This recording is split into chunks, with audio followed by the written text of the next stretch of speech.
상현임을 위해 인민 대중의 지지를 받고자 다 같이 잘 살자는 공동부유 이념을 내세운 시진핑 때문에 중국이 오히려 몰락의 길을 걷게 되었습니다. 과도한 규제로 중국 경제를 지탱하던 기업들이 무너지고 있기 때문입니다. 이런 가운데 중국에 있던 한국 기업들이 하나둘 발을 빼면서 중국의 상황은 더욱 악화되고 있습니다. 중국 최대의 민영 부동산 개발 업체인 헝다그룹이 대규모 부채를 감당하지 못해 파산 위기에 몰렸습니다. 시장 일각에서는 중국발 리먼 브라더스 사태라는 해석이 나오며 불안감이 고조되고 있는 상황입니다. 1997년 설립된 헝다그룹은 현재 전 세계에서 부채가 가장 많은 부동산 개발업체입니다. 작년 말 기준 1조 9,500억 위안 이상의 부채를 보유하고 있죠. 최근 헝다 신용 등급을 강등한 국제신용평가사 피치는 헝다가 파산하면 대규모 채권을 보유한 중국 건설사와 중소형 은행의 연쇄 파산 가능성이 있다고 밝혔습니다. 중국 경제에서 큰 축을 차지하고 있는 부동산 업계가 무너지면 이들 업체와 거래한 대형 국유은행들이 막대한 부실 채권을 더안게 되면서 금융 시스템에 적지 않은 충격을 주게 될 거라는 분석이죠. 글로벌 신용평가 업체 S&P는 헝다그룹이 파산할 가능성이 높다며 중국 부동산 개발 업체들이 연쇄 파산하며 시스템 리스크로 번지지 않는 한 중국 정부는 개입하지 않을 것이라고 내다봤는데요. 사실 헝다그룹의 창업자인 쉬자인 회장은 2017년까지만 해도 포브스 중국 부후 순위에서 1위에 오를 정도로 튼튼한 자금력을 과시했었습니다. 하지만 본업인 부동산 외에 너무 많은 영역에 진출한 것이 패착의 원인으로 작용했죠. 금융업, 헬스케어, 여행, 스포츠, 전기자동차 등에 뛰어들었던 것입니다. 2019년 설립한 전기차 업체 헝다자동차에는 그룹 차원에서 3천억 위안 이상을 쏟아부은 것으로 알려졌죠. 이런 상황에서 중국 정부가 주식과 부동산 시장 거품을 빼겠다며 작심하고 돈줄을 틀어막은 탓에 헝다그룹이 파산 위기까지 직면하게 된 것이었습니다. 은행별로 개발업체 대출 비율을 최대 40%로 제한, 추가 대출 길이 막힌 것은 물론 기존 대출도 빨리 갚아나가야 할 처지입니다. 또 정부가 주택시장에 직접 개입하여 집값을 강제로 끌어내리면서 주택 분양을 통한 현금 확보도 어려워졌죠. 결국 지난 7월 중국 광파은행이 헝다그룹의 대출 상환 능력을 믿지 못하겠다며 헝다그룹의 예금 1억 3,200만 위안을 동결하는 사태까지 벌어졌죠. 이로 인해 헝다그룹의 주가가 16% 급락, 시가총액 약 740억 홍콩달러가 날아갔습니다. 헝다그룹의 연초 대비 주가 하락률은 80%를 넘어섰습니다. 이런 가운데 공동부유를 내세우며 원인을 제공했던 중국 정부 측에서는 별다른 반응을 보이지 않은 채 무책임한 태도로 일관하고 있습니다.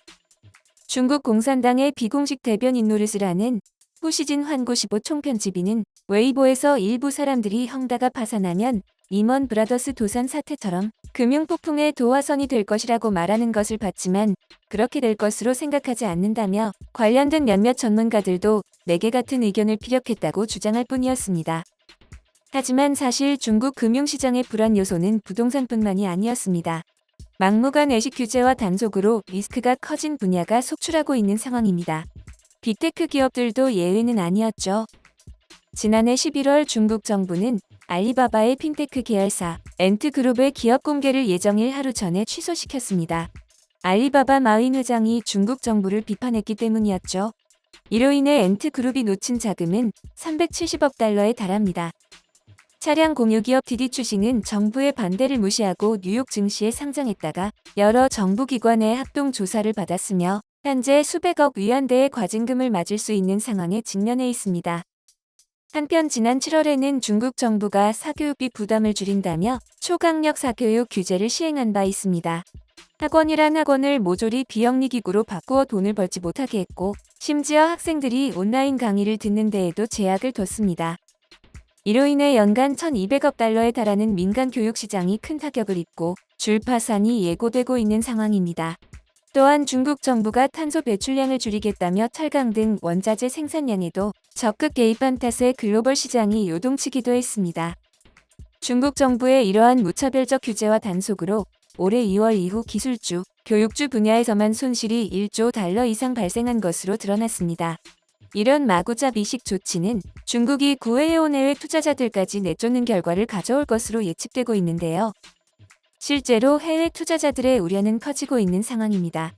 유명 투자가 조지 소로스는 최근 FT 기고문에서 시진핑은 시장이 어떻게 돌아가는지 이해하지 못하며 모든 중국 기업을 일당제 국가의 도구로 간주한다고 경고한 바 있죠. IT 투자계의 큰손인 손정희 소프트뱅크 회장도 중국의 규제와 단속을 예측하기 어렵다며 투자 중단을 선언했습니다. 한편 중국 내에서 사업을 확장해온 헝다그룹이 부채 상환을 감당하지 못해 채무불이행에 빠지게 된다면 중국 경제는 큰 피해를 보게 될 텐데요. 지난 23일로 예정되어 있던 이자 상환은 일단 막았지만 이는 급한 불을 끈 것에 지나지 않습니다. 오는 29일에도 채권이자 4,750만 달러를 내야 하는 상황이기 때문입니다. 게다가 내년에 만기가 도래하는 헝다그룹의 채무는 77억 달러에 달합니다. 2023년에는 108억 달러로 늘어나죠. 이 거대한 액수가 바로 채무불이행으로 향하는 거센 흐름을 헝다그룹이 돌려놓지 못할 거라는 예측이 나오는 이유입니다. 일촉즉발의 위태로운 상황임에도 불구하고 중국 정부는 마땅한 대책을 내놓지 않고 있는데요. 이에 중국 인민들의 불만의 목소리가 터져나오고 있습니다. 중국의 저명한 자유주의 경제학자인 장의인 베이징대 교수는 최근 경제 50인 논단 홈페이지에 올린 글을 통해 시장의 힘에 대한 신뢰를 잃고 정부 개입에 자주 의존하면 공동빈곤으로 이어질 것이라고 경고했죠. 공동부유는커녕 공동빈곤으로 치닫을 수 있다는 것입니다.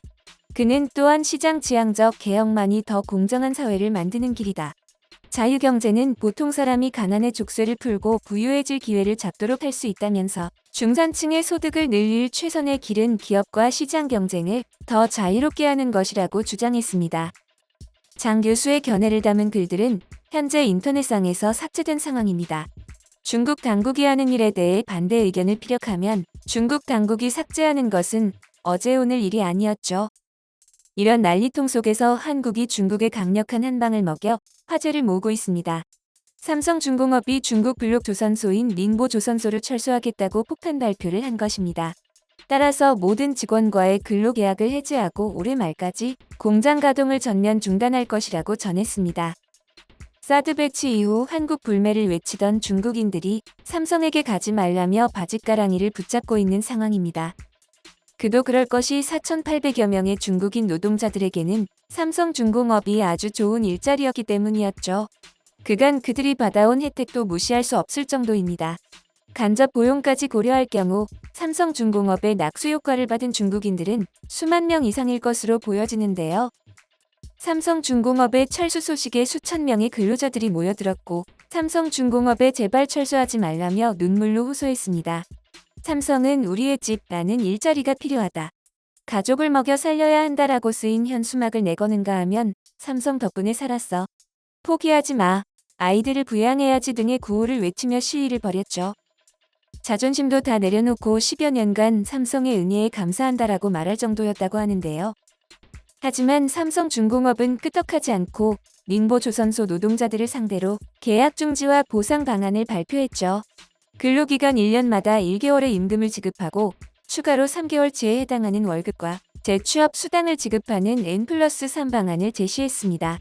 보상금은 약 1,363억 원에 달하는데요. 하지만 근로자들은 단연간의 고된 노동으로 청력 손상 등 각종 직업병을 얻었는데 보상금이 너무 적은 것 아니냐며 근무년수 곱하기 3치 금액을 강력하게 요구하고 있습니다. 눈물로 호소하며 바짓가랑이를 붙잡았지만 철수 발표를 철회하지 않자 돈이라도 더 많이 뜯어내려고 수를 쓰고 있는 것이지요. 하지만 그들에게는 애석하게도 삼성이 중국으로 돌아가는 일은 두 번 다시 없을 것 같습니다. 한때 저렴한 인건비로 기회의 땅이기도 했던 중국이지만 시진핑 주석이 중국 노동자 임금을 과도하게 올려 이제는 그것도 다 옛말이 되어버린 데다가 툭하면 한국을 향해 비난이며 보복을 해대는 중국이기에 더 이상 남아있을 이유가 없기 때문이죠. 중국 정부의 무차별적 기업 규제 또한 삼성중공업을 비롯한 한국 기업들의 중국 철수를 가속화하는 데 크게 한몫했습니다. 현재 중국에 남아있는 한국 기업들도 향후 5년 이내 30% 이상이 중국 철수 및 축소를 검토하는 경향을 보이고 있어 이제 중국에는 더 이상의 가망이 없어 보입니다. 중국의 공동부유 이념 아래 이루어진 무차별적 규제로 경제를 지탱하고 있던 헝다그룹은 무너지고 있고 한국의 기업들은 중국을 떠나고 있습니다. 수많은 근로자들이 하루아침에 실업자 신세를 면치 못하게 되면서 중국의 지역 경제는 악화되고 말 것입니다. 이제껏 중국은 잘도 자신의 무덤을 파왔습니다. 만회할 기회도 전부 날려버렸고 이제는 파멸밖에 남지 않은 것 같습니다. 망한 뒤에 후회해봤자 소용없을 텐데 중국 당국은 여전히 정신을 못 차리고 있는 것 같네요.